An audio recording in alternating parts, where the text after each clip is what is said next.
Started like any other evening, mundane, predictable. I had just gotten home from a long day at work, exhaustion weighing down on my shoulders. I was looking forward to a quiet dinner with my family, but something felt off. Maybe it was the way Sarah didn't greet me like she used to, or maybe it was the odd silence that greeted me when I stepped through the door. "Hey, babe," I called out, my voice uncertain, but the house didn't echo with the usual warmth. Sarah was in the kitchen, her back to me, absorbed in something on the counter. "Hi," she replied, almost too quickly, too casually. No kiss, no warm hug like she used to offer after a long day apart. The tension was almost palpable, but I couldn't quite place it. I glanced over at the dining table, empty. Where were the kids? Normally, they'd be running around, their laughter filling the air. But today, nothing. A sick feeling knotted in my stomach, but I pushed it away. I had no reason to suspect anything. Not yet. "Where are the kids?" I asked, taking off my shoes and walking into the kitchen. Sarah didn't look at me. She just stirred something on the stove, pretending to be lost in thought. "There with your mom," she said, her tone distant, like she couldn't care less. She offered to take them for the evening. I stood there for a moment watching her. Something about her response didn't sit right. Normally, she'd have mentioned it earlier, even in passing. A little, "Oh, I took the kids to grandma's," or "They're out with my mom today." But no, it was as if she was avoiding me, keeping a distance. I pushed it aside, though. Maybe I was just being paranoid. Sarah was always a little bit distant these days. The late nights at work, the unexplained absences, the phone she never let out of her sight. I knew something was off. I just hadn't figured out what yet. Dinner was painfully quiet. I tried to make conversation, but every word seemed forced. Sarah's responses were curt, disinterested. She was no longer the woman I married, the one who would laugh at the smallest of my jokes, the one who would ask how my day was with genuine interest. Now she was a shell, empty, cold. And then, I noticed it. Her phone. It sat face down on the counter. I had never been the type to snoop, never checked her messages or went through her things. But there was something about it that evening, something that seemed to pull me toward it. I couldn't help myself. I reached for the phone, my fingers trembling slightly. I flipped it over, and for a split second, I thought maybe I had misjudged the situation, that I was just being paranoid. But when I unlocked the phone, I knew. I saw the messages. A conversation that wasn't meant for my eyes. There it was, clear as day. Sarah had been texting someone who wasn't me. The texts were innocuous at first, small talk about dinner plans, but as I scrolled down, my heart began to race. There were moments, whispers of a deeper connection, a bond one wasn't a part of. The words they exchanged were intimate, too intimate. They referred to late-night meetups, shared secrets, inside jokes that I never got to be a part of. The final message made my stomach turn. A photo. A grainy image of Sarah, smiling. Her arms draped around a man I didn't recognize. His face was partially obscured, but the closeness between them, the way they were touching, it was enough to break me. I felt the blood drain from my face. I dropped the phone back on the counter as if it had burned me, but my hands were shaking. My mind was reeling. My wife. The woman I had trusted, the mother of my children. She was having an affair. She was betraying me, right under my nose. Couldn't breathe. My chest tightened, and a wave of nausea hit me. The room seemed to spin, and for a moment, I thought I might collapse. "Sarah," I said, my voice low, thick with disbelief. She didn't even look up. She kept stirring whatever was in the pot on the stove, as if nothing had changed. As if my world hadn't just fallen apart in the span of a few seconds. "Sarah," I said again, louder this time, my voice breaking. "Who is he?" She froze, the spoon still in her hand. Her shoulders tensed, and I saw her grip the handle of the pan like it was the only thing keeping her steady. She didn't turn to face me. She didn't say anything for what felt like forever. The silence between us was suffocating, a wall I couldn't break. Finally, she sighed. "You don't understand, Matt. It's complicated." "Complicated," I repeated, my voice rising. You've been lying to me. You've been with someone else. Behind my back. And you call it complicated? She turned to face me then, her expression cold, almost angry. You don't get it, do you? She snapped, her voice dripping with contempt. I've been miserable. You've been so consumed with your work, Matt. You never noticed. You never paid attention. Her words hit me like a slap to the face. She wasn't even sorry. She was angry. Angry at me for what? Not noticing? For being a husband who worked hard to provide for his family. You don't get to blame me for this, I said, my voice steady but seething with rage. You chose this. You made this decision. You betrayed me, our family, and you're sitting here trying to make it my fault. She didn't have an answer for that. She just stood there, looking at me with a mixture of guilt and defiance in her eyes. It was in that moment, as her cold stare met mine, that I realized everything had changed. The woman I had loved, trusted, and built a life with, she was gone. I couldn't believe what I was hearing, what I was seeing. I had been living a lie that I couldn't just stand there, looking at her. I had to move. I needed space, air, something to clear my head because the suffocating weight of the moment was too much to bear. I turned and walked out of the kitchen, pacing through the living room. My mind was a chaotic mess of images, thoughts, and emotions. All the pieces that had never quite fit together were suddenly making sense in a twisted, painful way. I ran my hands through my hair, desperately trying to hold it together. The last few years, the little cracks I had brushed aside, her late nights, her increasingly distant attitude, the way she'd act like nothing was wrong. Now, they were glaring, monstrous truths. It was like being blindfolded your whole life and then suddenly seeing the world for the first time. But it wasn't beautiful. It was ugly. And it was mine to endure. I felt this burning, gnawing sensation in my stomach. I wanted to shout, to scream, but the words wouldn't come. And yet, I couldn't just let her go. I couldn't let this lie linger in the air between us. Not after all the years we had shared, all the promises, all the trust that had just been shattered. Why? I asked, finally turning back to face her. My voice was a whisper, hoarse, as if I could barely form the words. Why him? Why not come to me? Why didn't you just tell me you weren't happy?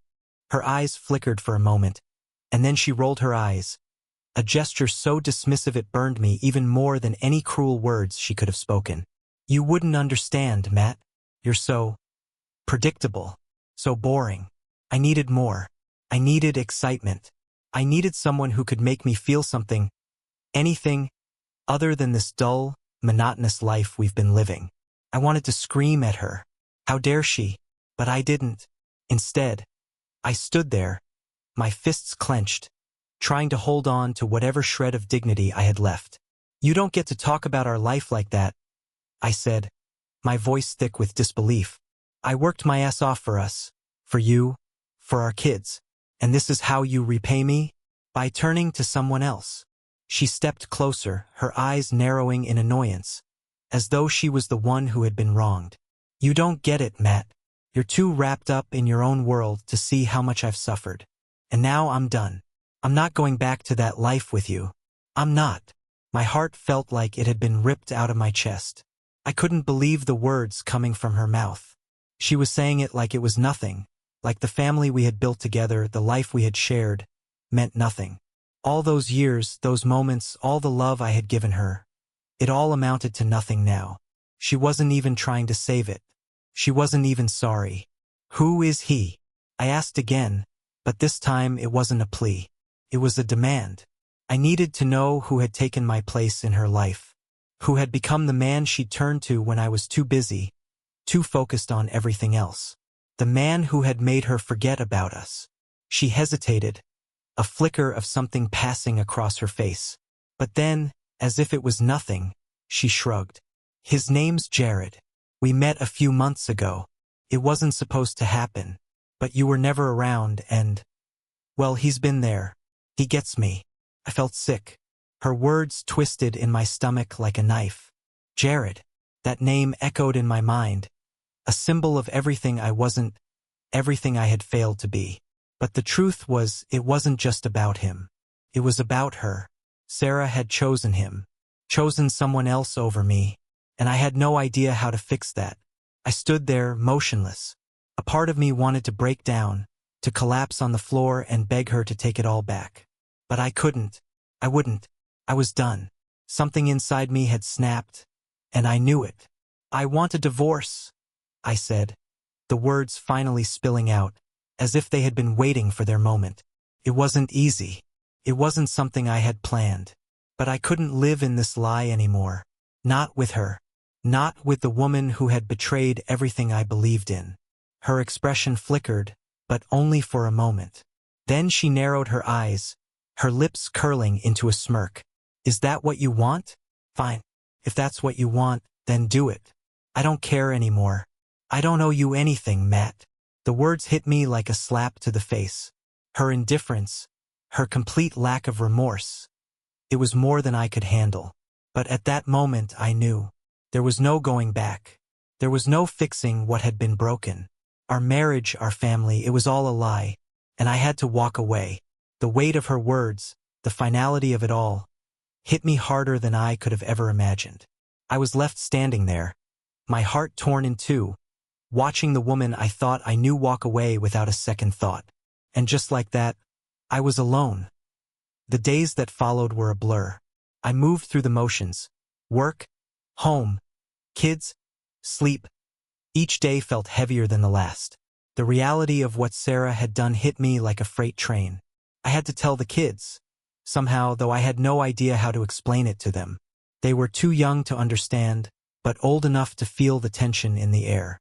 My heart ached every time I saw their faces, wondering if I was doing the right thing. Divorce was never something I thought would happen to us. It was supposed to be something that happened to other people, the ones who didn't try hard enough, the ones who gave up too easily. But here I was living it. Sarah had thrown everything we had built away like it meant nothing, like I meant nothing. I didn't talk to her much after that night. She stayed at the house, moving between rooms like a ghost, avoiding me when she could. She had no reason to be there anymore. I didn't want her there. I didn't want to share a house with someone who had so callously broken me. A week passed, and I couldn't escape the feelings that had been bubbling beneath the surface. Anger, confusion, betrayal. So much anger. I found myself staring at the walls, at the photos of us on vacations, on anniversaries, at Christmas. They all seemed like lies now. Then, one day, Sarah's things started to disappear. A bag here, a coat there. I didn't even need to ask where she was going. She was already planning her escape, already getting her life set up with Jared. No doubt. A small part of me felt like I should be relieved. She wanted to go, she could go. But the other part of me, the part that had loved her for years, felt an unbearable weight. It was on a Tuesday when the final straw came. I had taken the kids out for ice cream, trying to create some sense of normalcy. I came back to the house, and the front door was slightly ajar. I hadn't left it open. My stomach dropped. I walked inside slowly, the hairs on the back of my neck standing up. The house was eerily quiet, but I heard voices coming from the bedroom. Sarah's voice. A man's voice. I froze in the hallway, unable to move, unable to breathe. I had a million questions racing through my mind, but only one thing was certain. Jared was here. I didn't knock. I didn't give her the satisfaction of knowing I was standing outside, listening, waiting for the inevitable. I walked into the room, and there they were.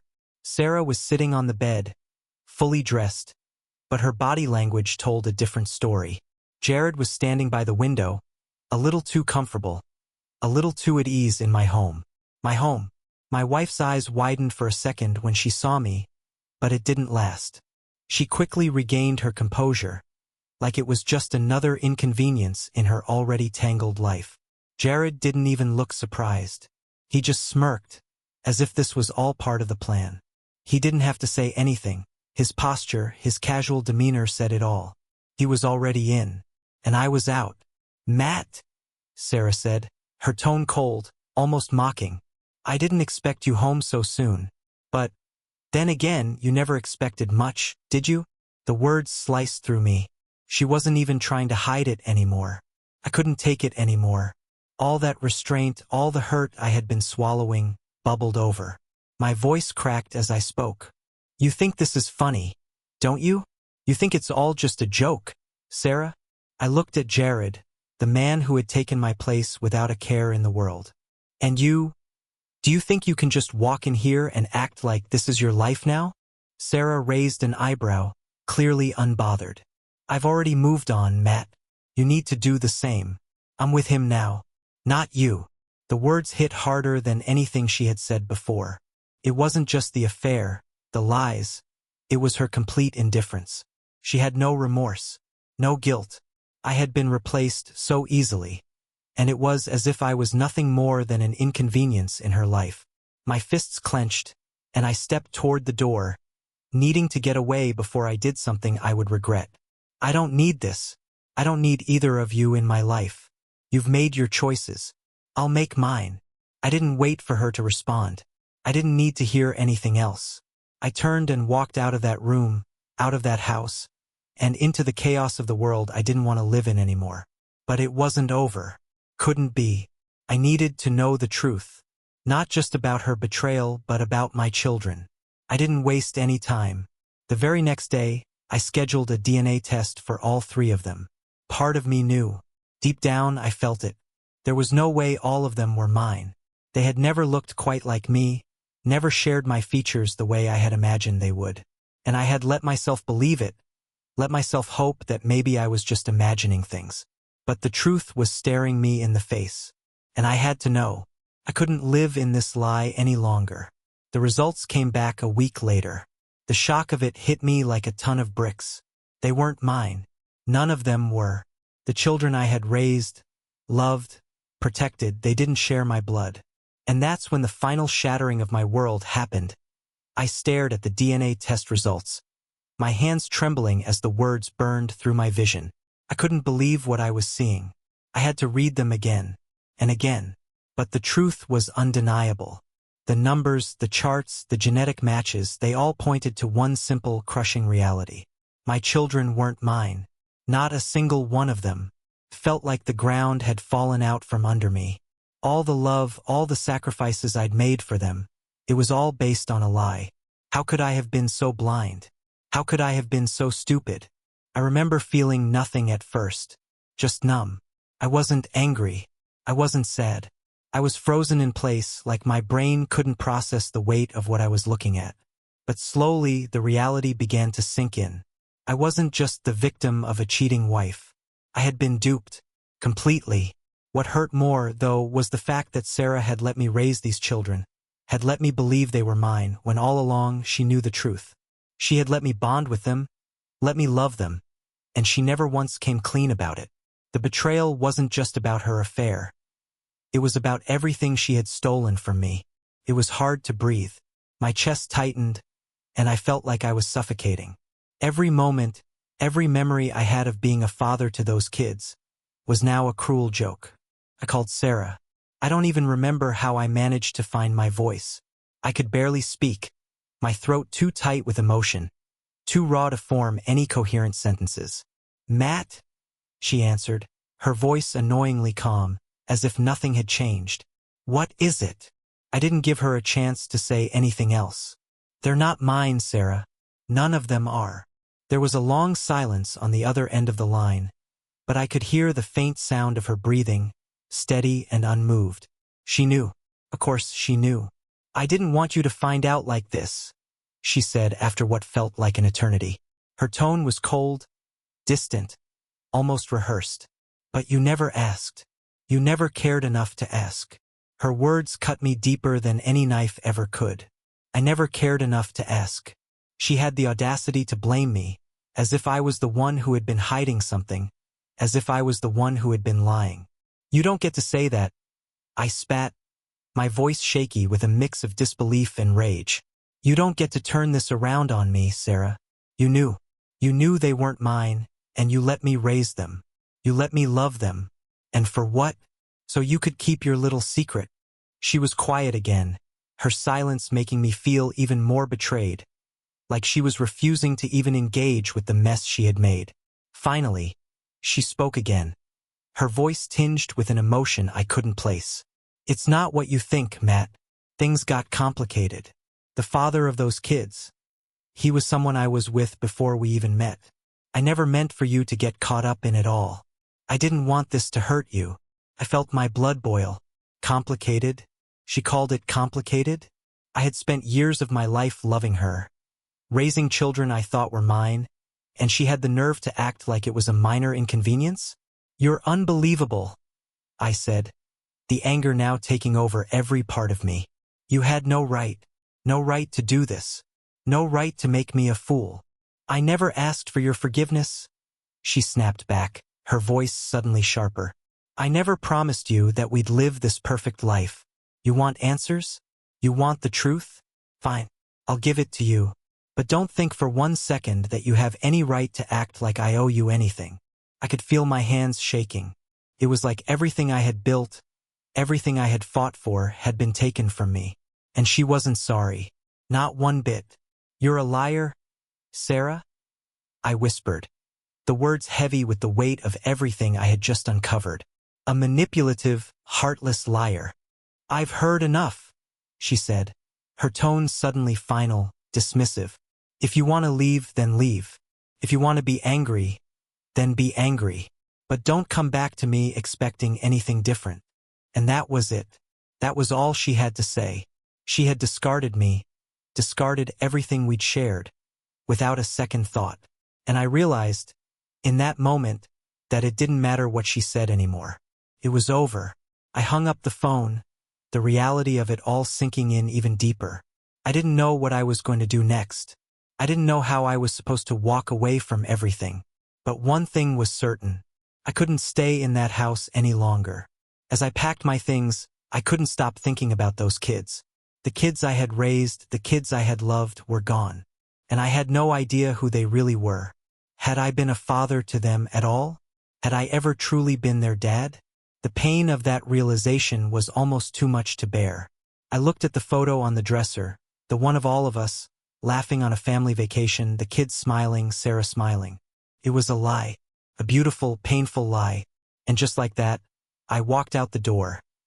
The cold air slapped my face the moment I stepped outside, but it couldn't chill the fire burning in my chest. My mind was spinning, reeling between memories and her poisonous words. I never asked for your forgiveness. She said that like it was nothing, like my world hadn't just collapsed. I tossed my bags into the back of my truck, slamming the door harder than necessary. My fists were clenched so tight my knuckles turned white. I wasn't just angry, I was scorched from the inside out. And beneath that fury, there was something even darker, more dangerous. A void, emptiness so deep it felt like I could drown in it. As I sat behind the wheel, I caught my reflection in the rearview mirror. I barely recognized the man staring back at me. Hollow eyes, tight jaw. A man betrayed, humiliated, broken into pieces.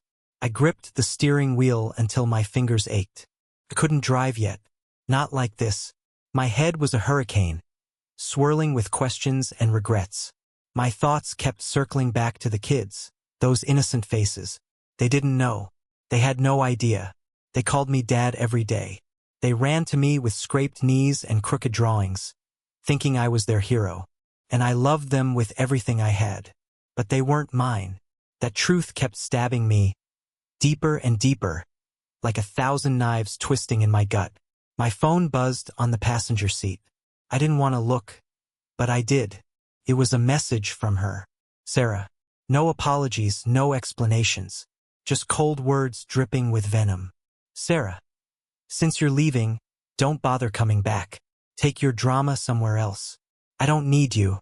The audacity of this woman. She threw away years of marriage like it was trash on the side of the road. No guilt, no remorse. Just pure, heartless dismissal. I stared at the screen for a long time, my vision blurring with rage. My thumb hovered over the reply button, but what was the point? Anything I said would be like screaming into a void. She didn't care. She never cared. Instead, I threw the phone onto the passenger seat and started the engine. The roar of it shook my chest, a small comfort against the storm raging inside me. I didn't know where I was going. I just drove. The streets blurred past, headlights and street lamps smearing together like a bad dream. My mind kept replaying every moment I could remember. The late nights rocking our youngest to sleep, the birthdays I spent weeks planning, the sacrifices I made to keep our family together. For what? For her to laugh behind my back. For her to lay in someone else's bed and lie to my face every single day? My grip on the wheel tightened until my fingers felt like they'd snap. I remembered the doubts I used to push aside. The moments when Sarah would come home late, her excuses flimsy and forced. Traffic was horrible, she'd say. Or, I was out with the girls, you know how it is. Back then, I wanted to believe her. I needed to. I convinced myself I was paranoid, insecure. But no, she was just good at being a liar. A damn good one. As I reached the outskirts of town, I pulled over onto the shoulder. I needed air. I needed to think. I killed the engine and stepped out, breathing in the cold night as if it could freeze the pain clawing at my insides. And then, without warning, my phone rang. Not a text this time, a call. Her name flashed across the screen. My heart hammered against my ribs. What did she want now? More insults? More venom? I answered, my voice rough. What? Her voice came through sharp, biting. I hope you're not planning on coming back for any of your stuff. I'm changing the locks. I almost laughed. A hollow, bitter laugh that had no humor in it. You think I care about the damn house, Sarah? You should have been a real man, Matt.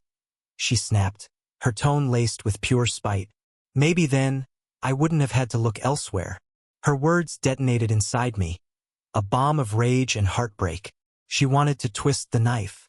She wanted to make sure I bled every last drop. You're unbelievable, I breathed. My fists clenched so tight my nails dug into my palms. You think this is my fault? You think you're the victim here? You never satisfied me, Matt. Not once, she hissed. Face it, you were just convenient. And with that, she hung up. The silence that followed was deafening. For a moment, I stood there, staring at the dead phone in my hand. Then something inside me snapped. I threw it as hard as I could into the dark, watching it disappear into the night. I let out a scream, raw, guttural, ripped straight from my soul. The pain, the fury, the betrayal, all of it poured out of me in that one tortured sound. I thought I had known heartbreak before, but this was something else entirely. This was the death of everything I believed in. The night felt like it was swallowing me whole. I stood there, breath ragged, chest heaving, staring into the empty dark where my phone had vanished. My thoughts were a battlefield, memories and fury colliding, exploding into fragments that tore at my insides. I climbed back into the truck, but I didn't start it. I just sat there, hands trembling on my knees, jaw clenched so tight it hurt. The weight of it all pressed down on me, crushing my ribs, squeezing the air from my lungs. I thought of the kids again. God, the kids. Those little smiles. Their giggles in the morning. The way they used to race into my arms when I came home from work, yelling, "Daddy!" like I was the best thing in the world. And now I knew the brutal truth. I was never their father. I had loved them like they were my own flesh and blood. Every scraped knee I kissed, every bedtime story I read, every single sacrifice I made. It was all for children that weren't even mine. It wasn't their fault. I knew that, but it didn't make the pain any less suffocating. My eyes burned, but I refused to let the tears fall. I wasn't going to give her that satisfaction. If she could be ice cold, then I would be stone. The headlights of a passing car dragged me back to reality. I turned the key in the ignition, and the engine grumbled awake. I drove aimlessly, each mile heavy with memories and fury. My mind refused to stop torturing me, dragging up every suspicious moment I had ignored. The late-night texts she always hid. The times she took calls in the bathroom with the water running. The sudden gym membership. The lingerie I never saw her wear for me. It had all been there, laid out like a puzzle I refused to put together because I didn't want to see the picture it formed. I was such a fool, a complete idiot. I gritted my teeth so hard my jaw throbbed. Then, as if fate wasn't done playing with me, I saw it. Her car, parked outside a dingy little motel on the edge of town. My blood turned to ice and then boiled in an instant. Without thinking, I pulled into the lot, killed the engine, and sat in the shadows, watching. Every instinct in me screamed to go in there, to kick down that door and catch her red-handed. But a darker voice in my head whispered, "You already know the truth, Matt. You already saw the tests. You heard her poison. Do you really need to see it too?" But I did. I needed to burn the image into my mind, brand it into my soul, so I'd never, ever forget who she truly was. Minutes dragged by like hours, and then there she was, Sarah, wearing that tight black dress she used to wear when we were dating, back when she pretended I was the only man she wanted. Now it clung to her curves like it belonged to another man altogether. And from the motel door he followed. Tall, smug, younger than me. His arm lazily slung around her waist like he owned her. Rage nearly blinded me. She tossed her head back and laughed. A sound that once used to make my heart skip, but now felt like acid in my veins. She kissed him, boldly, sloppily, right there in the open, like I was nothing more than a ghost in the wind. My fists pounded the steering wheel, and for a moment, I saw red, pure, unfiltered fury. It took every shred of willpower not to storm over and drag her out by her lies and deceit. But I didn't move. No, I forced myself to stay rooted in place. To watch, to let the truth sear into my memory. She wasn't just a liar. She wasn't just unfaithful. She was a devil in heels, and she had played me for a fool from the very start. They disappeared into the car, laughing as they drove off together, oblivious to my burning gaze. I sat in the dark long after they were gone, my pulse a roaring storm in my ears. I felt something inside me harden. A piece of my soul turned to stone. No more tears. No more pleading for answers. No more second guesses. She had made her choice, loud and clear. And so would I. The drive back home felt like I was hauling the weight of the world in my chest. My knuckles were white on the steering wheel, and my eyes burned from hours of staring, unblinking, at nothing but the road and my own spiraling thoughts. The house, when I finally pulled into the driveway, felt different. Hollow, like a tomb where my old life had been buried. I killed the engine and sat there watching the front door. It was closed, but behind it, I pictured her moving around like nothing had happened. Probably texting him. Maybe even setting up their next filthy little rendezvous. My blood boiled at the thought. How long had this been going on? How many times had I kissed her lips, only for them to still taste of him? I got out of the truck and slammed the door hard enough to rattle the windows. The noise must have startled her because the curtains in the living room shifted just a fraction. Like she was peeking out. Good. Let her know the storm was coming. As I opened the front door, she was already standing there in the hallway, barefoot, wearing that fake innocent expression she always put on when she thought she could outsmart me. "Matt, where were you?" she asked, her voice all sweet and sugar-coated. But I saw the twitch in her eye. The split second her gaze darted past me to the street, probably checking to see if I'd caught her with her toy boy. I stared at her, saying nothing at first, just studying her like I was seeing a stranger for the first time. The way she folded her arms under her chest, like she was on the defensive already. The way her lips pressed tight together, as if holding back 100 lies waiting to spill out. "Out," I finally said, my voice rough from hours of silence. "Took a little drive. Could have told me?" She shot back, too quickly. Her tone sharpened like a blade. "I was worried." I laughed. Actually laughed. It wasn't humor. It was bitter, hollow, and ugly.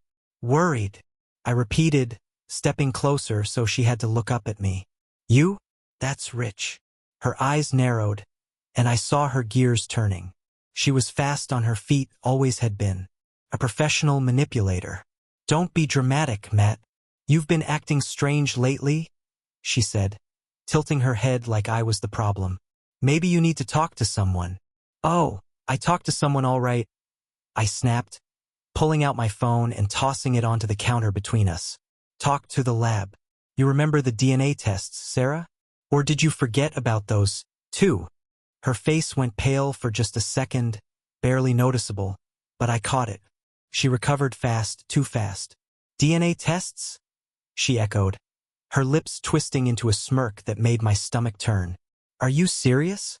You actually did that? God, Matt, you're pathetic. The audacity of her hit me like a freight train. No fear. No guilt. Just pure venom. You want to play stupid? I growled, my voice rising. Fine. Let's play. 3 kids, Sarah. 3. None of them are mine. Not one.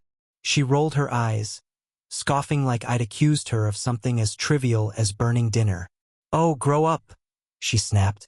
Maybe if you'd been more of a man, I wouldn't have needed to look elsewhere. The words hit like a punch to the gut, stealing the air from my lungs. My fists clenched at my sides as rage flooded every vein in my body. But I forced myself to breathe.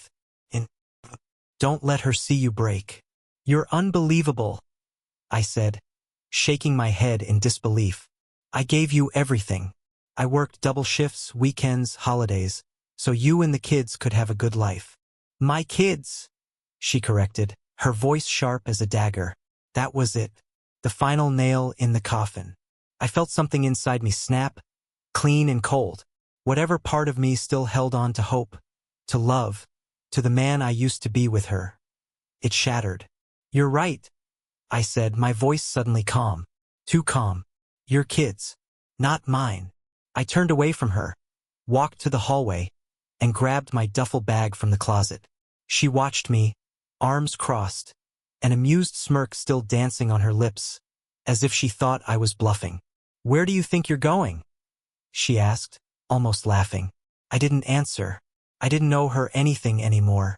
As I walked out the door, bag slung over my shoulder, I heard her call after me. You'll be back, Matt.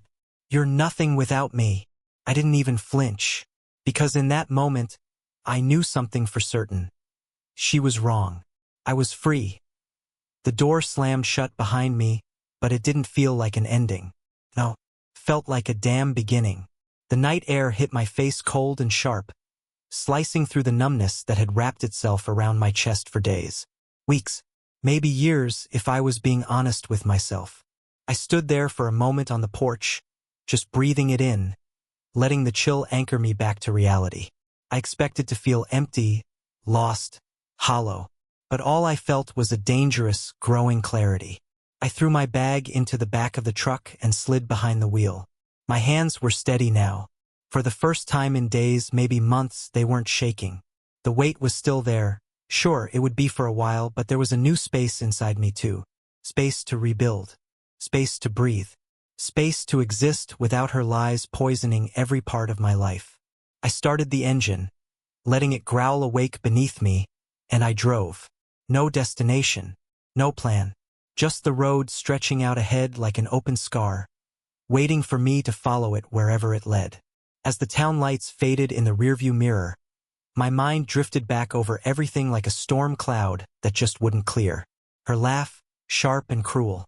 Her lies, stacking up like a house of cards that I had been too blind to see swaying in the wind. My kids know her kids. I gritted my teeth. That truth cut deeper than any betrayal. I had loved them like my own, held them when they cried, worked myself raw so they could have every chance in the world. And they weren't even mine. The fury boiled again, rising like lava in my chest. But this time I didn't let it consume me. I let it fuel me. I remembered something my old man once told me, back when life still made sense. He said, "Son, a man isn't defined by the lies he's told. He's defined by how he rises after the truth breaks him." Tonight, I understood exactly what he meant. I drove through the night, past the dark fields and blinking neon gas station signs, until I reached a motel off the highway. It wasn't much, just a flickering vacancy sign and a tired-looking clerk behind the desk. But it would do. I paid cash not because I had to, but because it felt right. Clean, detached. Inside the room, I dropped my bag on the floor and sat on the edge of the bed. My reflection stared back at me from the streaked mirror. I didn't recognize the man looking at me. He had lines on his face that I swore weren't there a week ago. His eyes looked older, harder, but damn it, he looked free. I pulled out my phone and scrolled through the old photos. Birthdays, holidays, smiles that felt like they belonged to another lifetime. For a second, I hesitated. But then I selected them all and hit delete. Gone. I wasn't going to be a prisoner of my past anymore. The next morning, I made calls. To a lawyer first. Told him everything, laid it out straight and raw. He didn't even blink. Like he'd seen 100 stories just like mine. Maybe worse. He promised me we'd bury her in court. I believed him. Next, I called my boss. I expected the hard conversation, maybe even a lecture about taking time off without notice. But instead, I got silence, and then, "Take the time you need, Matt. When you're ready, there's still a place here for you." That hit me harder than I thought it would. It reminded me that not every part of my life had been built on lies. Days turned to weeks. The divorce papers were served cold, clean, and final. She tried to fight at first, of course she did. Tried to bleed me dry, even accused me of abandoning her and the kids. But the DNA results were ironclad. She didn't stand a chance. The final hearing came and went. I walked out of that courtroom feeling 10 pounds lighter. And as for her, last I heard, her new lover had already moved on to fresher prey. Poetic justice, if you ask me. What did I learn from all this? That trust is fragile. That love can blind you until you're staring straight at betrayal and still find a way to excuse it. But most of all, I learned that no matter how hard someone tries to break you, you get to decide if you stay broken. If you're reading this, if you're living something like I did, listen to me. Don't cling to the wreckage. Let it burn. Step away from the ashes and start building something new. Something real. Something that's yours. Because freedom tastes a hell of a lot better than swallowing another lie. And me? I'm not looking back. Not for her. Not for them. Not for anyone. I'm free.